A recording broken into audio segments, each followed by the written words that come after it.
Hello my friends, welcome to another episode of Warhammer 40,000 Inquisitor Martyr. My name is Wilfred. So in this video, I'd like to have a take 2 of the Supreme Mission, Void Crusade Crimson level 110.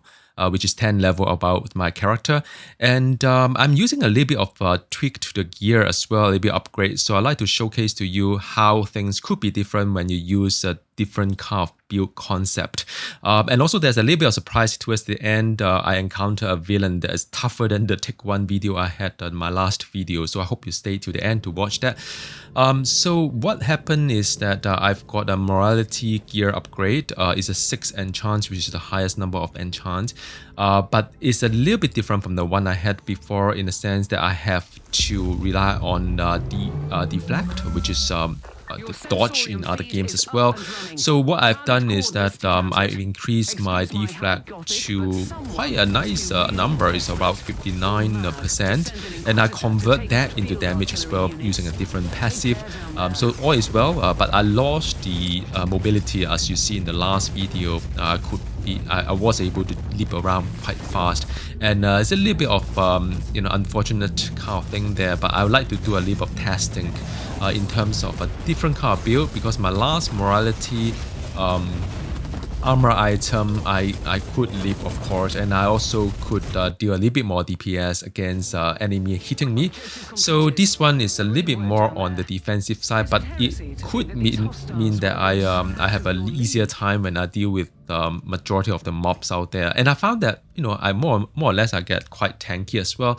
And also as you have seen in the earlier video, earlier part of the video, I'm also swapping 2 gears, and generally I believe in a slight upgrade in terms of balancing out a little bit more on the DPS side, and also I managed to maintain the maximum warfare attribute, which is my kind of like second attribute to maintain as a max. So yeah, now as you can see on this part of the video, I get a little bit more tanky, and in this mission I picked up a card that level up, increased the level by 8, but also means that every 5 minutes this character will lose 1 life. As you know that in Void Crusade there's only a limited number of life that you can lose. Not that it really matter because I'm towards the end of it, but I really don't want to be too restless. But with the 5 minutes timer, I can't really, like my last Take 1 video, to just take my time and melt down the enemies from afar. So I really have to do some kind of rushing, charging, thin out as many enemies as possible before engaging the boss, because on one hand I like to rush, but on the other hand you wouldn't want to be too reckless until you draw too big a crowd upon yourself and you're unable to down it. But I thoroughly enjoy the kind of like a different, just a slightly different of the gameplay, and I can vouch the fact that my character is stronger, more tanky in majority of the situation, until you probably see the end later on. It get a little bit tougher on some scenario as well, but all in all, it's a lot tougher, lesser reliant on the range build, although in some situation I still need to switch to the range build just to be a little bit more safe, a little bit safer, and a little bit being able to take out some of these mobs from afar. Now, I'm not sure whether you are able to pick up something here or not, but all in all, the mobs have 2 different type of pretty nasty stuff against my Inquisitor. One is the fire damage, so they tend to bomb the place with the fire that I need to somewhat kind of walk the way if I can, and those are pretty easy to see. And once the mob are being killed, they explode into another puddle of fire, so it's a lot of fire damage against my character. Another one is the poison, and the poison is a little bit harder to see, but it's usually the ranged enemy from the back, and you throw some kind of poison bomb upon me, and now that one is pretty hard to see, and you have to pay attention to the line of fire against the character and to move away from it. But that means that you can't really just tank and spam anything that in front of you.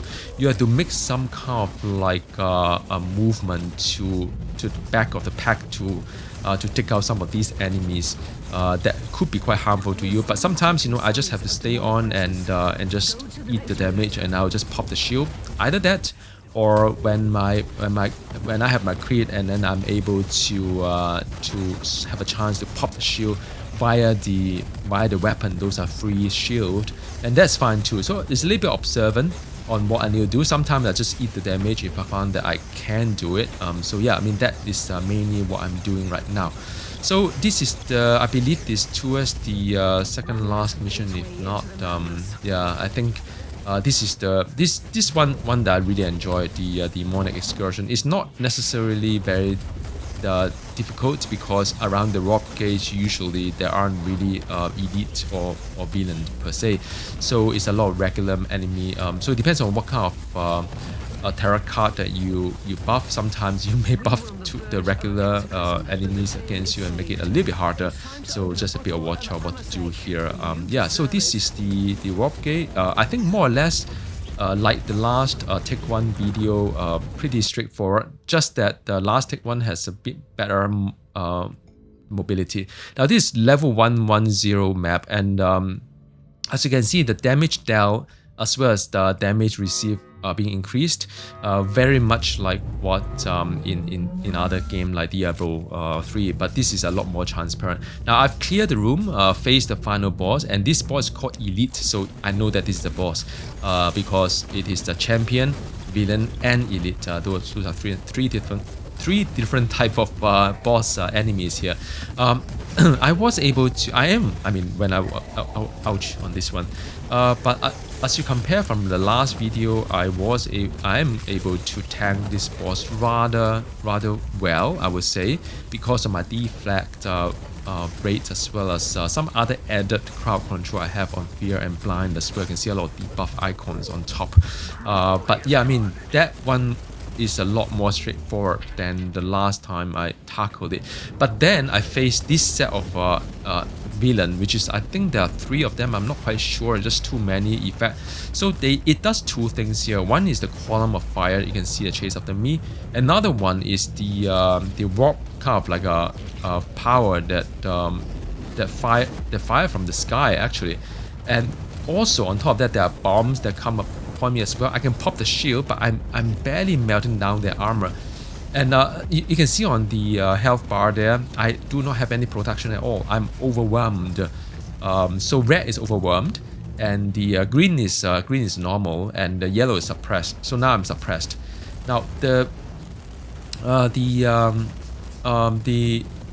drawback of what this fight is, and you probably can't see it behind the scene, is that when my character is not being suppression protected, which is green, I'm losing a lot of damage. I'm losing a lot of also all resist as well.